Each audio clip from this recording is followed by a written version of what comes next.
We have 7 big disruptors all coming together at this time that over the next decade will materially change how logistics, freight and transport operates in terms of moving goods around the world.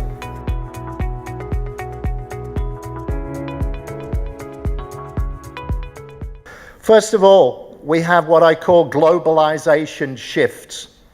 This is where populism and protectionism have resulted in developed markets becoming fractured, at the same time as emerging markets are developing and becoming more economically prosperous. We see the trend of free trade agreements the opposite direction to the World Trade Organization intention of plurilateral trade agreements to more bilateral and regional trade agreements as we move beyond globalization. And this reflects the fact that more than 50% of total trade around the world is intra-regional trade. That's Asia to Asia, Europe to Europe, and America, North America to North America. More than 50% of total trade around the world. Secondly, we have a huge urbanization. By the year 2030, 60% of the world's population will be urban population living in cities. This is fueling different demands for the nature of logistics services.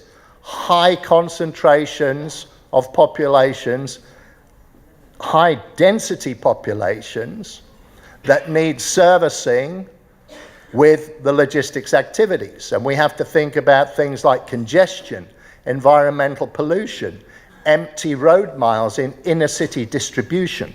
So this urbanization, which is fueling the growth of mega cities, cities with more than 10 million people population, is going to change the face of the logistics activities over the next decade. And then we have the e-commerce frenzy. This has taken on a lease of life that nobody could ever have imagined 11 years ago when the iPhone was first launched in California, January 2007 by Steve Jobs, when he stood on the stage and he said, "This will change everything." And think about your life and the dependency that you and your friends and your children and probably your parents have to this device that sits in your pocket or your purse. And now we could shop online anytime, any place. We can buy from anywhere and have it sent to anywhere. Typically, the expectation is that the delivery will be free. So how does that all work from the logistics perspective? So that is dramatically changing the whole world of the logistics landscape.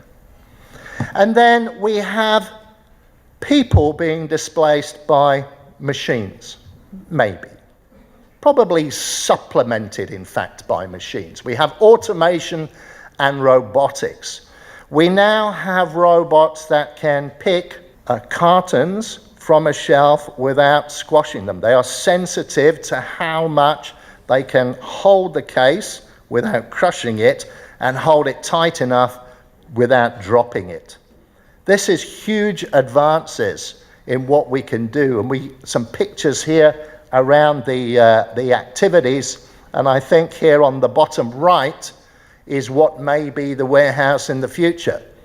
The clipboard is being held by a robot. The clipboard is in fact a digital screen, and that is orchestrating robots going around doing the picking and the moving of the products within the warehouse. We then have additive manufacturing, frequently known as 3D printing. This is where you can take a digital blueprint master file, output it digitally into a 3D printing machine, and through an additive manufacturing process, produce a product here and now, on demand, exact quantity required in the location required.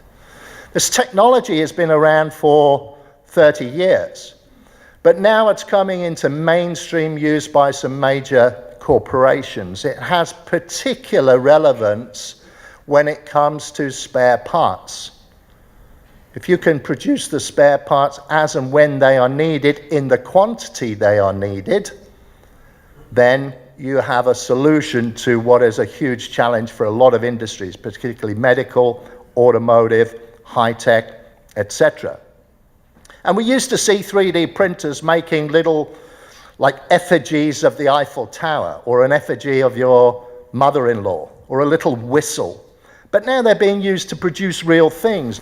So additive manufacturing, also known as 3D printing, is another big disruptor that will have transformational impact on the logistics, freight and transport sector. Then we have autonomous logistics, where we take the driver away from the transport machine. Driverless truck technology, as we know, is now available, working and operational, except the regulatory framework. On the top right, we know about the drones. I always had a question about the economic viability of delivering by drone. So drones now, with the increase in distance and payload, are becoming more, I guess, realistic delivery solutions. And then finally, the seventh of my seven is the Internet of Things. And we talk about this a lot. The prediction is that by 2020, which of course is 10 months away from now, by 2020, 50 billion devices around the world will be connected to the internet in this almost unimaginable network of Internet of Things, where everything is connected to everything else. And the communications are going back and forth and creating huge amounts of data. From that data, we can do predictive modeling. And from that predictive modeling, the systems and the artificial intelligence can predict what you want before you've even thought about whether you want it or not. So this whole Internet of Things, where everything becomes connected and creates this huge amount of data, is going to also change the global logistics landscape. On the bottom left here, we have a warehouse model where, using the Internet of Things, everything is connected. The forklifts, the shelves, the bays, the products, everything has sensors and everything is communicating together. So I see these 7 big disruptors as changing the landscape of the logistics sector in the next decade, in a way that is very difficult to predict, to see how it would look like 10 years from now. Maybe we'll come back here 10 years from now and see how our businesses and our lives have changed.